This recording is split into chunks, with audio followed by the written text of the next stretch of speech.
గంగమ్మ ఒడిలోకి చేరుకోవడానికి గణపయ్య సిద్ధమయ్యారు. ఇక బాలాపూర్ గణేశుడు కూడా సిద్ధమయ్యారు. ఆయన లడ్డూకు ఉన్న క్రేజ్ అంతా ఇంత కాదు. ఎప్పుడూ రికార్డు స్థాయిలో ఆయన లడ్డూ వేలలో భారీ ధర పలుకుతోంది. 30 ఏళ్ల కిందట 450 రూపాయలు పలికి లడ్డు ప్రతి ఏడాది పెరుగుతూనే ఉంది.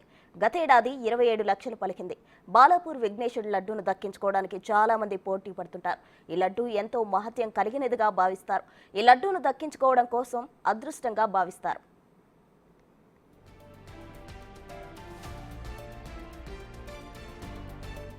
1980లో బాలాపూర్ గణేష్ ఉత్సవ కమిటీ ఏర్పాటైంది.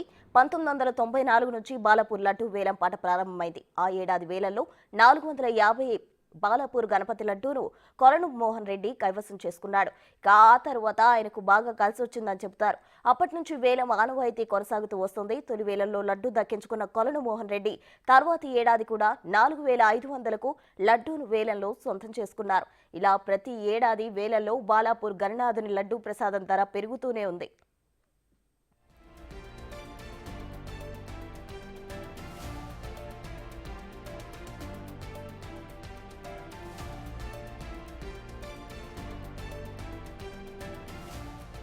రెండు 2002లో బాలాపూర్ వినాయకుడి లడ్డూ ధర తొలిసారి ₹1,00,000 దాటింది.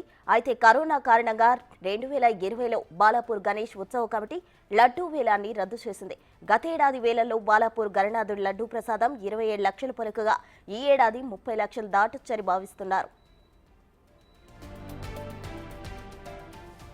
బాలాపూర్ గణనాథునికి చివరి పూజ తర్వాత స్థానికంగా విహరింపజేస్తారు. ఆ తర్వాత బాలాపూర్ బుడ్రాయి దగ్గర వేలంపాట నిర్వహిస్తారు. మొదట్లో స్థానికులు మాత్రమే వేలంలో పాల్గొనేవారు. కానీ రాను రాను ఇతర ప్రాంతాల వారు కూడా వేలంలో పాల్గొనే విధంగా ఏర్పాట్లు చేశారు.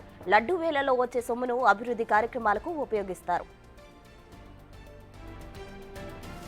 1994లో 450 రూపాయలు పలికి లడ్డు పెరుగుతూ వస్తుంది. ఈ ఏడాదిలో 2 ఏడాదిల్లో 5000 పలికిన లడ్డు 2001లో ఏకంగా 85,000కు చేరుకుంది. ఆ తర్వాత ఏడాది 2022లో అక్షరాల లక్షకు పైగా వెచ్చించి లడ్డు దక్కించుకున్నారు. 2027లో 4,15,000కు బాలాపూర్ లడ్డు వేలం పాడారు. 2012లో 7 లక్షలకు చేరుకుంది. 2018లో 16 లక్షలకు చేరుకుంది. 2022లో 24 లక్షల ధర పలికింది. గతేడాది 27 లక్షల ధర పలికింది. ఈసారి దాదాపుగా 30 లక్షల వరకు లడ్డూ పలుకుతుందని అంచనా వేస్తున్నారు.